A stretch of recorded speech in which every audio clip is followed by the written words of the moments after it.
Have you ever felt like your prayers hit the ceiling and came back empty? Days when you cry, kneel, and all you get in return is a deep silence. A silence that hurts, that screams, that seems to say, God is not listening.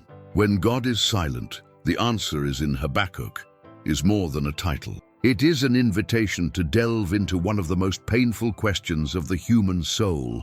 Why is God silent? Today, we'll follow in the footsteps of a man in the Bible who dared to ask this question of the Creator himself. He didn't just question, he debated, he wept, and in the end, he found something that changed his faith forever. But be careful, this journey is not easy. We will touch on real pain, on moments of spiritual crisis, on unanswered prayers, but we will also discover that even in silence, God is working. And at the end of this video, I want to reveal something powerful to you, a verse hidden in the heart of Habakkuk that completely changes the way we view God's silence. Don't skip ahead, don't fast forward, because what is coming may be the answer you have been praying for a long time. You know that moment when everything falls apart and you just want to hear a word from God, but instead, silence comes. A silence so deep that it seems to mock your pain. You pray, you cry, you wait, and nothing. The hardest part isn't even the suffering, it is the apparent abandonment, the feeling that the sky has turned its face away. You ask for direction, and the answer is the echo of your own cry. Why is God silent? What is he doing when he doesn't respond? This silence hurts. It makes us doubt our faith, our promises, and even God's love. Sometimes all we want is a sign, a dream, a word, a touch. But what we get is emptiness. Is God really silent? Or does his silence also speak? The Bible is full of moments like this. And the most impressive thing is that many of the greatest miracles happened after the silence. God was silent before Job. He did not immediately respond to Elijah, and even Jesus was alone in Gethsemane. The truth is that God's silence has sound. He screams within the soul. And it is in this silent scream that we begin to realize God's silence is not absence, it is preparation. But what is he preparing? What to do when the sky seems locked? Lord, how long must I cry for help, and you will not hear? This question was asked by a man who felt exactly how you may be feeling right now, and it is with him that we will begin to discover that even God's silence carries answers. But what if the silence you're experiencing today is actually the beginning of a much bigger answer than you ever expected? It's hard to explain the pain of someone who prays with all their soul and hears nothing. Have you ever been through this? The feeling that heaven is closed, that your words hit the ceiling and bounce back, as if, at the moment when you needed it most, God had silently withdrawn. The spiritual crisis begins there, not only because of the suffering itself, but because of the silence that accompanies it. When everything around us collapses and God seems absent, a question arises that many are afraid to ask. Why is God silent? It is on this question that many people lock their faith. And it is there that many lose themselves inside. But let me tell you something real. There was a mother. Her son had been in a serious accident. She prayed, fasted, cried out, and his condition only got worse. The doctors were cold, their answers vague. Days went by and nothing. One morning she fell to her knees on the hospital floor, crying silently. She didn't ask for any more healing or a solution. She just asked, God, are you still here? No vision, no word. But that morning, a nurse who never showed up on her shift came over, looked at her and said, God sent me here just to tell you that he is with you, even if he doesn't say anything. After that, he was never seen there again. What if God's silence is not indifference, but depth? What if what he is building is so great that it needs silence to not be interrupted? There is something about God that we only learn when he doesn't respond. It's hard to admit, but it is in the dark that faith learns to walk. Maybe you are experiencing exactly this, moments of spiritual silence when everything seems to stand still. But what if God is more present now than ever before? What if this apparent abandonment is actually a sacred process, because sometimes heaven falls silent so that earth can listen more deeply? He wasn't famous like Moses, nor did he perform miracles like Elijah. Habakkuk was just an ordinary man, with a deep pain in his chest and many questions in his soul. He lived in a dark time when God's people had gone astray, injustice reigned, and everything seemed out of place. But unlike many, he didn't swallow God's silence in silence. He stood up, and he dared to do what many of us fear, question the Creator himself. Habakkuk does not hide his anguish. At the beginning of his book, he cries out, "How long, O Lord, must I call, and you will not hear?" Habakkuk 1:2. Have you ever felt something like this? Have you ever prayed with so much pain that it seemed like your words were hitting the ceiling and bouncing back? Have you ever faced that spiritual crisis where nothing makes sense and heaven seems locked inside? This prophet, with his sharp questions and restless soul, represents each of us when we face God's silence, and the suffering seems to have no end. But what makes Habakkuk so special is not just the fact that he questioned, but the way he did it, with reverence, but without pretense. He was not looking for an easy answer. He wanted to understand the reason for God's silence, the reason behind suffering, and the apparent abandonment of the righteous. He knew there was something beyond the pain, even if he could not yet see it. That is why he becomes the perfect mirror for us to reflect on doubt and faith, crisis and trust, lament and hope. It is curious that among so many books of the Bible that tell stories, Habakkuk's begins with a conflict and not with a promise, with a cry and not with a miracle. And perhaps that is precisely why it is so necessary today, because we live in noisy times where the soul cries out for answers. And it is in this cry that the example of the prophet becomes current, powerful, and profoundly human. But the most amazing thing was yet to come. Habakkuk poured out his heart to God without any filters, and then the silence began to break. What if God answered, but in a way you didn't expect? After so much questioning, lamenting, and crying out in the midst of chaos, Habakkuk finally hears an answer. But it is not the kind of answer that soothes, consoles, or explains everything perfectly. It is something deeper, more challenging. It is the beginning of a dialogue between the prophet and the Creator, a dialogue where God's words confront and at the same time sustain. And perhaps this is one of the most difficult truths of faith. God does speak, but not always in the way we want to hear. God's response to Habakkuk is full of justice, purpose, and sovereignty. He reveals that he is indeed acting, that there is a plan in motion, even when everything seems to be at a standstill. The Lord says that he will raise up the Chaldeans, a cruel and merciless people, as an instrument to correct Judah. What do you mean? A just God using an even more wicked nation as a tool? It seems like a contradiction. It seems wrong. And here begins a special kind of faith. Faith in silence, yes, but also faith in the face of an incomprehensible answer. Habakkuk at this point does not receive complete explanations. He receives a partial revelation, full of tension. It is as if heaven were saying, "I am here, I am seeing, I am acting, but you will not understand everything yet." And yet this small spark of an answer begins to change something within him. The presence of God, even if shrouded in mystery, is better than absolute silence, because it is in this space between doubt and faith that the soul begins to learn to trust, even without understanding. By the way, a quick but important pause. If this message is touching you in any way, don't forget to like and subscribe to the channel. This helps me understand if this content is making sense to you and motivates me to continue producing messages like this. Now, let's move on. Habakkuk does not remain silent in the face of God's answer. He continues to question, but now with a more attentive heart. He is no longer shouting against the silence, but dialoguing within it. There is a powerful detail in this.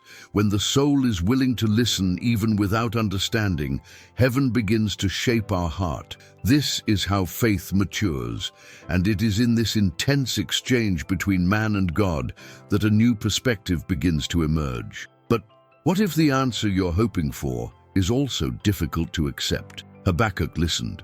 God spoke. But instead of bringing relief, the answer brought even more anguish. It's strange to think that hearing God's voice can hurt more than silence, but that's exactly what happens when His will confronts our logic, our desires, and even our sense of justice. God's answer to the prophet seemed like a paradox, using the Chaldeans, a wicked people, to correct Judah.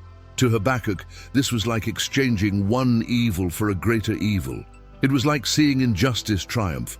With God's own permission, it shattered any human hope. And this is where we identify deeply with Him. How many times have we asked for God's intervention, and when it comes, it doesn't seem fair in our eyes? How many times have we prayed for deliverance, and what comes is even more pain? We ask for open doors, but are told no. We beg for healing, but face loss. We pray for peace, but what comes is more turmoil. Habakkuk is troubled. He doesn't hide his confusion. He asks, he insists, he struggles with the idea of a God who allows evil to prosper, even if only temporarily. This teaches us something precious. True faith is not the absence of questions. It is continuing to seek God's presence even when the answers hurt. Maybe today you are exactly in that place, with your heart broken by what God has allowed, with your soul in conflict because what you are experiencing does not seem compatible with what you believe. But do not give up on dialogue, because God is not offended by your sincere questions. He welcomes you, He listens, and what is more, He continues to be God, even when everything seems meaningless. And if this word is speaking to you so far, take a deep breath with me now. Take advantage of this moment and share this video with someone who's also trying to understand God's ways. Sometimes the pain you feel can be the comfort someone needs to hear.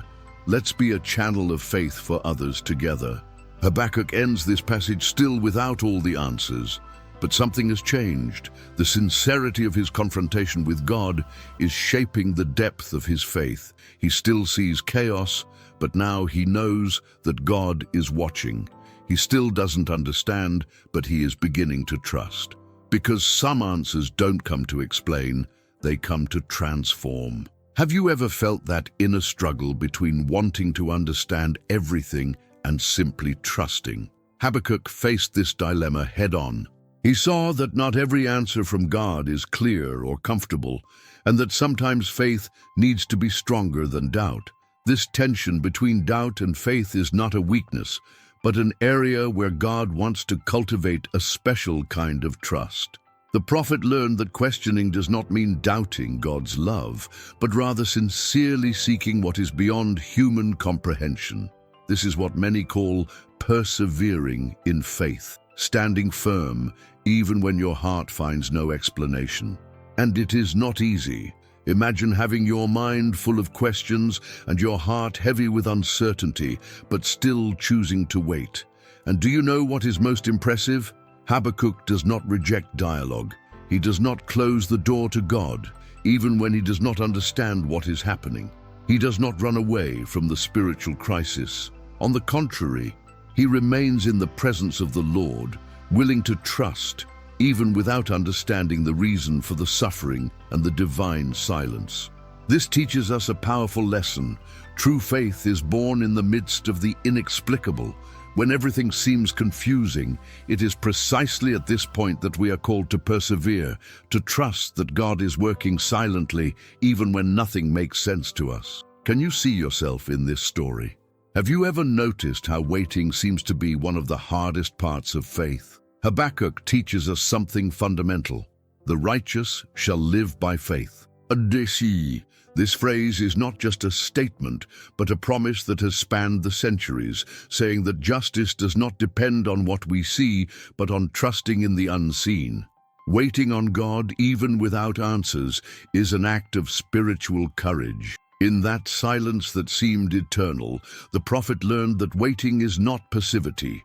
It is active. Waiting on God means remaining steadfast, resisting doubts and discouragement, even when the vision is slow to arrive. It means believing that, even in the silence, God is working to shape our character and strengthen our faith. How many times have you wanted to give up because you couldn't see a sign from God? Habakkuk shows that it is precisely in these moments that the heart is formed and tested.